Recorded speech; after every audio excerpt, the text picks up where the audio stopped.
প্ৰথম কথাটো হ'ল যে ৮ তাৰিখে এই ব্যক্তিজনৰ বিৰুদ্ধে আমি এটা ডাঙৰ অভিযোগ প্ৰমাণ সহকাৰে আনিব গৈ আছো। ইয়াৰ আগতে তেওঁলোকে ডেফিনেটলি চেষ্টা কৰিব যে মোক অলপ বদনাম কৰা, মোক অলপ অপমান কৰা, কিন্তু মই নিজে জানো যে মোৰ বিৰুদ্ধে এটা কথাও কোনেও প্ৰমাণ কৰিব নোৱাৰে, কাৰণ মই যিহেতু একো নকৰোৱেই। আৰু আজিলৈকে মই ৰাজনীতিত অহাৰ পৰা 1996 চনৰ পৰা এই কথাবোৰ মই শুনিয়ে আছো, কিন্তু আজিলৈকেতো কোনেও একো সৰু প্ৰমাণ এটাও কৰিব পৰা নাই। 9 তাৰিখে এই গোটেই কেইজনৰ বিৰুদ্ধে মই আদালততো গোচৰ দিম আৰু তেওঁলোকে আদালতত প্ৰমাণ কৰক যে হিমন্ত বিশ্ব শৰ্মাই ক'ত ভুল কাম কৰিছে। যদি 1.5 লাখ ল'ৰাক বিনা পইচাত চাকৰি দিয়াটো অপৰাধ হয়, 40 লাখ পৰিয়ালক অৰুণোদয় দিয়াটো অপৰাধ হয়, 32 লাখ মহিলাক যদি উদ্যমিতা দিয়াটো অভিযোগ হয়, অসমখনৰ ইমান ডাঙৰ বিকাশ 5 বছৰত সেইটো যদি অন্যায় হয় তেতিয়াহ'লে মই ক'ব নোৱাৰো।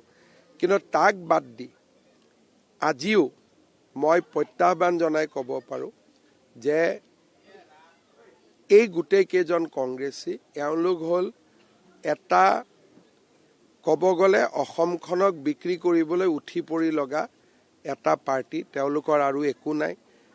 সিদিনাখনো মই কৈছিলোঁ গোটেই গুৱাহাটীত তেওঁলোকে ৱালিং কৰিছে নতুন বৰ অসম। মানে কি? মানে মিয়াক লৈ পেলাই বৰ অসম হ'ব।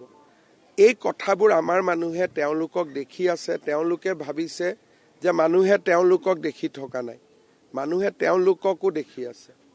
আজি কংগ্ৰেছ দলে উত্তৰ দিব লাগিব, গড় হত্যা মাৰি গড়ৰ খৰ্গবিলাক কাক বিক্ৰী কৰিছিলে, সেইবিলাক বন্ধ কৰাটো আজি মোৰ অপৰাধ হৈ গ'ল।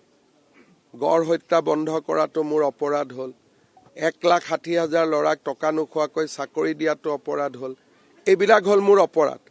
আৰু তেওঁলোকে মিয়াক স্বজন তোষণ, তেওঁলোকৰ যিমান এক প্ৰকাৰ ক'ব গ'লে 8 তাৰিখে মই ভাল কৰি দিম, তেওঁলোকৰ যিমান অপকৰ্ম অসমৰ মানুহে তেওঁলোকক এইবাৰ ভাবিব নোৱাৰা ধৰণে শাস্তি দিব। চক অসমত 5 বছৰত কিমান পৰিৱৰ্তন হ'ল মই ক'ব নালাগে। আজি মানুহৰ ইমান উৎসাহ। মহিলাৰ মিটিং হয় 11 বজাত, মহিলাসকল আহি পায় ৰাতিপুৱা 4টা বজাত, 5টা বজাত। এই পৰিৱেশটো আগত অসমত ক'ত আছিল? আমি যেতিয়া পঢ়িছিলোঁ বন্দুকৰ শব্দ, বোমাৰ শব্দ, গ্ৰেনেডৰ শব্দ, কাৰফিউ, বন্ধ, পিকেটিং। আৰু আজি অসমৰ এটা পৰিৱৰ্তিত পৰিৱেশ, মানুহৰ মনত যিটো উৎসাহ। গতিকে মই ভাবোঁ যে অসমৰ মানুহ ভাৰতীয় জনতা পাৰ্টিৰ লগত আছে। আৰু পুৰণা কথাবিলাক বাৰে বাৰে কৈ থাকিলে মানুহ অশান্তিও পাব আৰম্ভ হয়। স্যাৰ, কংগ্ৰেছে আজিৰ পৰা অসমৰ অন্য এক পৰিৱৰ্তন যাত্ৰা বুলি আৰম্ভণি কৰিছে আঁচনি। সেইটোকে তাৰমানে কংগ্ৰেছে কি পৰিৱৰ্তন বিচাৰিছে?